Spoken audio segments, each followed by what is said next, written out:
Hi everyone, today's the day the job retention scheme is finally open for applications. It's the 20th of April, so they've hit their deadline. From news reports, I've seen 67,000 people made a claim within the first 30 minutes of the portal opening. So I wouldn't be surprised if it crashes at some point today or in the following days as more and more people try to make some claims.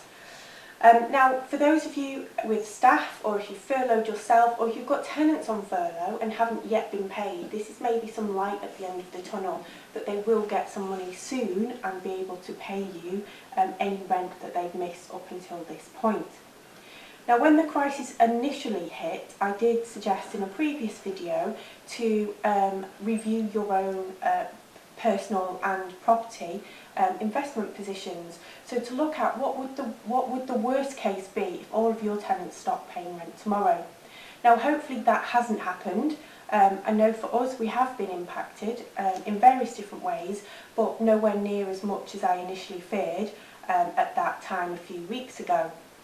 So hopefully now, with a little bit of time and perspective behind us, and you've been in touch with your tenants, you do understand their current position and whether they've been unable to pay the rent or part of the rent or whatever situation they're in. So I thought today's video would be just a little reminder to revisit your cash flow forecasts. Now, if you haven't done one of these before, it's not that difficult to do, and now might be a good time to have a look at your cash flow forecast in this current situation.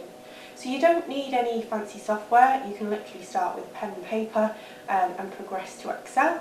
Really, the first thing you want to do is write down how much income you've got coming in. So in this case, it would be rent coming in from your tenants. Now, you should know at this point whether your tenants are still paying or not. If they can't pay, are they paying a proportion? And you might want to make some assumptions for tenants that can't pay, that have lost their job, for example, or been furloughed, that they might not be able to pay for, say, another month or two. So you want to factor that in. Then write a list of all your costs. So how much is your monthly mortgage payment? Do you have an insurance payment coming up soon? Have you got any maintenance jobs in that you need to pay for? What about annual gas safety checks? Are they due? And don't forget, from July, the law is changing in which all buy-to-let properties, including single lets, will need to have an electrical installation report carried out before it can be let out. So you want to factor that in as well. If you don't have one at the moment, that is a cost that is going to be coming your way in the next few months before you can start a new tenancy. Then usually cash flow forecasts are done on a monthly basis. So if people pay the rent monthly, you pay your mortgage monthly, then monthly would suffice. If you do have a lot of money coming in and out on a more regular basis, then obviously you can change the frequency to suit you. So if you need to do a weekly forecast, then that's fine too. Obviously, the idea of this is that you always have more income going in than money going out. You don't want to get to a point in the month where you just simply don't have enough cash in the bank.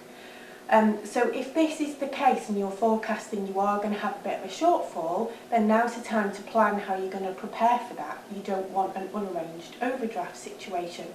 So now might be the time to contact your bank and arrange an overdraft, or now's the time to move some funds from your contingency fund into your day-to-day management funds to make sure that all of your costs are covered during this time. And obviously this is something that changes over time as more information comes to light, and you know, once you understand your situation a little bit better. So do keep it up to date as well. This isn't a one-off exercise. So hopefully now that the panic mode of this crisis is over, we can move into a bit more of a planning mode.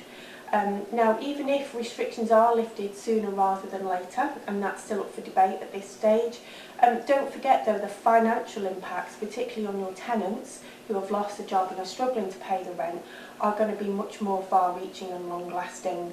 So once you get to the point of agreeing a repayment plan with them, it could take a fair while after that point before any repayment plans come to fruition.